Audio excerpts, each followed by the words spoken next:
Breaking news out of Las Vegas. Raider Nation, the wait is finally over. The countdown is done, and Week 1 is here. The Silver and Black are about to collide with the New England Patriots in a matchup that has fans buzzing across the league. But the real question is, who will rise as the game changer? Stay tuned, because what I'm about to reveal could set the tone for the entire season. Raider Nation, it's time. We're just days away from that crucial Week 1 showdown against the Patriots, and the intensity couldn't be higher. This isn't just another game. It's the beginning of a new chapter, and every snap matters. Now, before we dive deeper into the latest updates and the players to watch closely, offense and defense alike, make sure you subscribe to the channel, hit that like button, and turn on the bell icon so you never miss breaking Raiders news. Trust me, this season is going to be wild, and you'll want to stay locked in. Let's move on to the fresh news. Here's what we're looking at. Geno Smith making his first appearance as the Raiders' starting quarterback, squaring off against rookie Drake May. Talk about a high-stakes duel. Tom Brady, with ties to both organizations, might feel a little torn, but Raider Nation knows exactly where the loyalty lies. The spotlight is shining bright on Geno, and the question is, will he deliver that spark the Raiders desperately need? As for the depth chart, don't expect to see Kenny Pickett or Aiden O'Connell. O'Connell remains on short-term IR, leaving Smith with the reins of this offense. This game is going to reveal a lot, not just about individual players, but about the identity of this team moving forward. For the very first time, we're going to see Chip Kelly's offense unleashed in silver and black. And it all begins with number 7. But here's where the spotlight sharpens: Geno Smith. One of the biggest questions this season isn't just how Geno runs the playbook, it's how he performs outdoors. With Seattle, across 50 outdoor games, Geno threw for 43 touchdowns and 31 interceptions, finishing with a passer rating just under 90. Indoors, the numbers look steadier, but here's the twist. The Raiders are scheduled for 12 dome games this year, leaving only 5 outside. That's a huge advantage for Geno, but Week 1 in New England? That's an outdoor battlefield, and it sets the tone for everything that follows. Now let's shift to the backfield. Rookie Ashton Gentry is already drawing headlines as the focal point of this rushing attack. Make no mistake, while Zamir White, Raheem Mostert, and Dylan Lobby will get their touches, the heavy load is built for Gentry. Expect 18 to 22 carries funneled his way if the Raiders want to dictate the pace. And then, the collision we're all waiting for: Gentry versus Robert Spillane. Former Raider, now standing across the line, Spillane is a hammer in run defense. When these two meet in the open field, sparks are guaranteed to fly. It's the kind of physical football that defines a team's identity. Moving outside to the receivers, this group might be one of the league's most underrated. Chip Kelly's system spreads opportunities across the board, so don't be surprised if every wideout sees action in Foxborough. Jakobi Meyers is the likely WR1, assuming his contract status clears, while Trey Tucker looks locked in as the number 2. And based on whispers from camp and remarks from Pete Carroll, Amari Cooper could slot in as WR3, adding another veteran threat to the mix. This offense is designed to test defenses in layers: power in the run game, speed across the field, and just enough unpredictability to keep New England guessing. Expect to see 4 primary wideouts for the Raiders in this matchup: Jakobi Meyers, Trey Tucker, Amari Cooper, and Dante Thornton Jr. How those snaps get divided will depend on the flow of the game, but each brings something unique to the table. Tucker and Thornton can stretch the field, while Amari remains one of the best route runners in football. And then there's the matchup to watch: Christian Gonzalez against Amari Cooper. Gonzalez is already establishing himself as one of the top young cornerbacks in the league. If I were the Patriots, that's the battle I'd set up: Gonzalez shadowing Cooper all afternoon. Tucker's speed and Thornton's deep threat will force adjustments, but neutralizing Cooper is New England's best chance of slowing down the passing game. Still, the Raiders' offense isn't only about wideouts. The tight end group could quietly become the X factor in this contest. Brock Bowers, fresh off a record-setting rookie year, demands attention on every snap. But don't overlook Michael Mayer. If the Raiders want to keep drives alive, those short to intermediate routes against New England's linebackers are critical, with the Patriots lining up in their 3-4 defense. Meyers' ability to find soft spots in coverage could be the difference between punting and putting points on the board. This game feels like it's headed toward a shootout. The Raiders' firepower on offense is undeniable. The only question is whether it will be enough to outpace New England in Foxborough. When it comes to Brock Bowers, let's be honest, every defensive coordinator in the NFL has the same plan written at the top of the board. Stop him at all costs. The problem? Nobody's truly figured out how. You might slow him down, but eliminating him from the game entirely?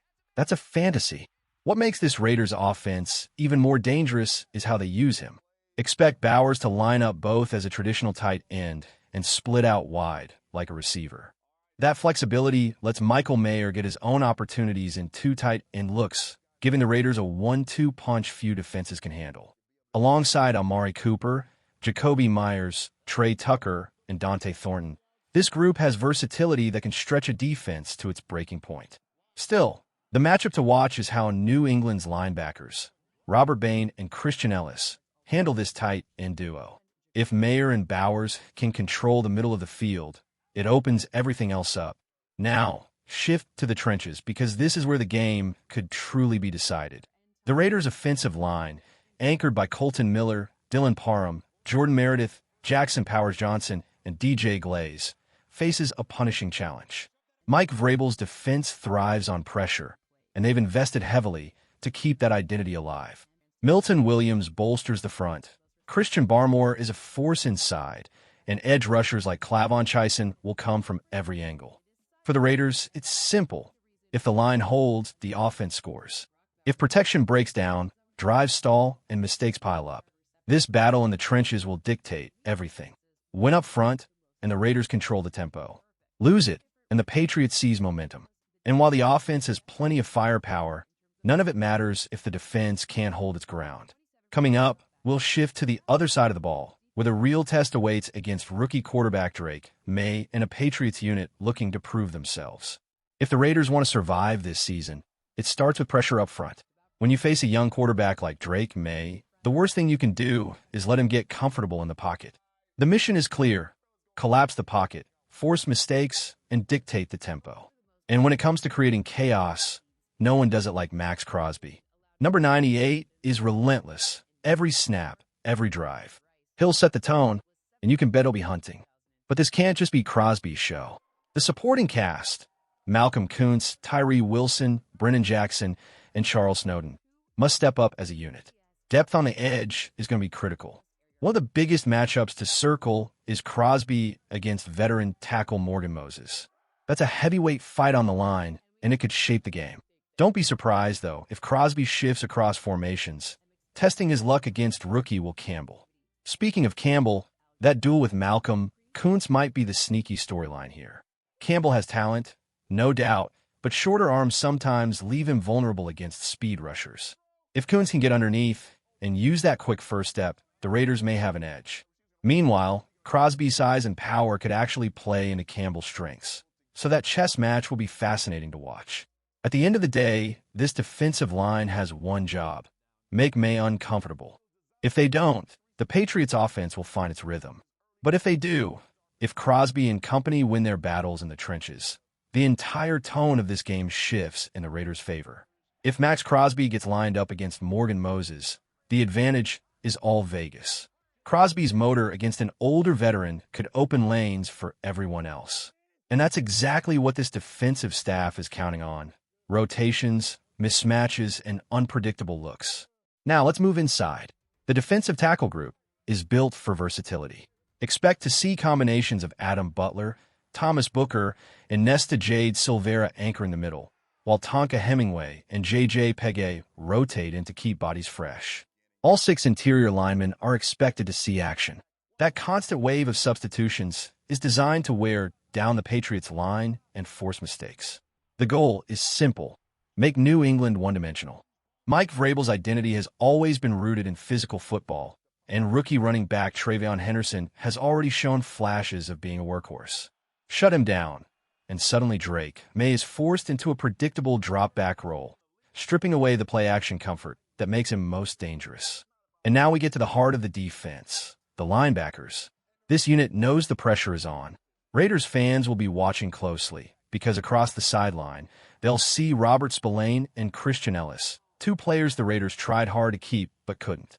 Instead, a new group steps in: Jermaine Pratt, Elandon Roberts, Dion White, and Jamal Adams. What matters most isn't just physicality, it's coverage. For too many years, Raiders linebackers have been picked apart by tight ends and running backs in the passing game. This can't continue. The Patriots might not have superstar names at tight end. Hunter Henry and Austin Hooper aren't headline grabbers, but they're reliable, and in this system, they'll be used often. Add in the presence of Stephon Diggs on the outside, and the Raiders linebackers must prove they can hang in coverage, not just crash downhill. This group doesn't need to dominate every snap, but they cannot be a weakness. If the linebackers step up, the Raiders' defense transforms from vulnerable to formidable. Now, let's shift to the secondary, the area that could very well decide this matchup. The Patriots don't have an overwhelming wide receiver room, but they do have Stephon Diggs. And the question is simple: who takes him? Most likely it's Eric Stokes, the Raiders' top corner. He's going to draw that assignment, and every snap against Diggs is going to test him. This is the kind of battle that makes or breaks a defense. Behind him, the pressure doesn't ease up. Darian Porter and Q Blue Kelly need to prove they can hold down the outside as the CB2 rotation. At nickel, Darnay Holmes may get limited reps, but this team has shown it won't hesitate to substitute heavily at corner. That constant rotation is a double-edged sword. It keeps guys fresh, but it also highlights the lack of a clear, trusted core. And let's be real, confidence in this secondary isn't sky high.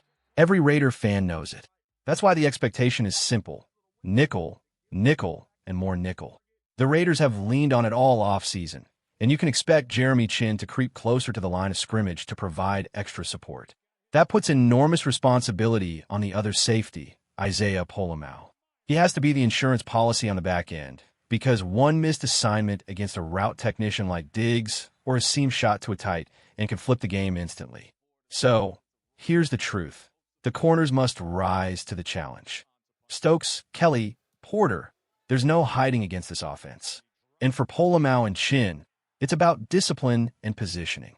If the secondary bends but doesn't break, the Raiders' defense has a chance to control this game. The Raiders' safeties bring toughness, no question about it. These are physical players who thrive closer to the line of scrimmage, but that strength can also expose them if they get tested deep. Jeremy Chinn is expected to play that enforcer role, the kind of hybrid safety who lives in the box, racks up tackles, and sets the tone physically. Pair him with Elandon Roberts, and you're looking at two players who could easily lead this defense in stops. But that also means the back end has to stay disciplined, because one blown coverage is all it takes to undo a solid defensive drive. Patrick Graham has made it clear he wants versatility. These safeties won't just sit back. They'll be moved around like chess pieces, shifting into nickel looks, sliding down as pseudo-linebackers, and constantly rotating to keep the offense guessing. The scheme works only if guys like Isaiah Pola-Mao hold up when left alone in coverage. Now, when we turn to special teams, this game could very well swing on the smallest details. Two evenly matched squads often find their difference in the kicking game, and the Raiders have one of the most underrated weapons in A.J. Cole. He's not just a punter. He's a field position weapon, flipping the script and forcing opponents to grind out long drives. Then there's Daniel Carlson. Reliable? Absolutely. But in a contract year, every kick takes on extra weight. A close game in Foxborough could come down to his leg, and Raider Nation has seen him deliver in clutch moments before. On returns, Trey Tucker is expected to handle punts, bringing speed and electricity every time he touches the ball. Kickoff duties may rotate between Dylan Lobby and Zamir White, giving the Raiders fresh legs and different looks depending on situation. Those hidden yards, whether it's a 40-yard return or pinning the Patriots inside their own 10, are exactly what tilt a tight matchup. At the end of the day, when two teams are this evenly matched, it won't just be about touchdowns. It'll be about who executes the fundamentals better, who avoids mistakes, and who finds that one spark on special teams to seize momentum.